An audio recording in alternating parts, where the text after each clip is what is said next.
Um, Not quite being Jeff Bezos yet. I was like, where do we start? And this is kind of the beginnings of that idea. So the idea, why would we want to put an astronaut near high school? Is because we want people to get to be thinking about what all this could mean for us in terms of, a city on Mars, a village on the moon, but we have all these things that are actually leading up to it that are happening right now. And so instead of maybe having people think about it, have people feel what it would be like to be in space. And so, a simple question, do you want to float like an astronaut? Which we can actually do without taking you to space. We can do by putting you into a plane and flying in these parabolas. And while the plane's accelerating downwards at the same speed as gravity, you can float. Just like there's my younger son and my older son right there. You'll see me there floating. We did this last year, taking off from Hobby. And so we thought this would be kind of a good place to start. We would give a high school student in the Houston area this experience. And after having this experience, he or she could share it with their peers. So how do we find the high school astronaut?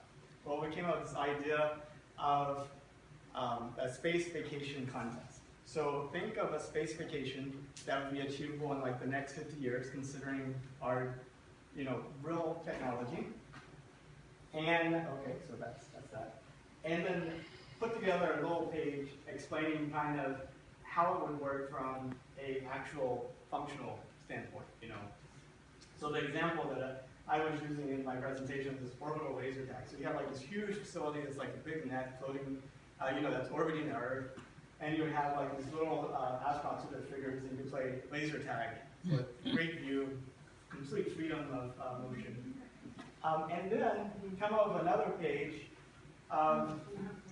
to actually advertise it. So that's kind of like what I had. And then submit it, and ideally you can do that. So today we actually have the winner of the contest, and we have his entry right here. I can turn off the projector. And so maybe you can come up here and tell us a little bit about your entry. Yes. Or we could do it like an interview if you want. I'll speak a little bit about Okay. it. So I found out about the competition from my bio teacher last year. And he was just like telling everyone in the class about it. And it was like, oh, that sounds pretty interesting. And I actually got into my interest in space grew after watching, I know it sounds kind of funny, but I watched Interstellar and that seemed really cool to me. So I don't know, space has always been kind of just like big reality of stuff that I want to see. So basically how my space vacation works, it's called Aldrin Sports and Resort because Armstrong Sports and Resort didn't quite have that ring to it. So basically it's just this like giant dome sphere on the moon that's completely like oxygenated and everything like that with like controllable gravity in places, and there's like 3 key things you can do there. So first you can play sports with like a twist on gravity, so you can have like extremely high basketball goals and stuff, so you can like jump super high and like dunk the way you want to on the Earth.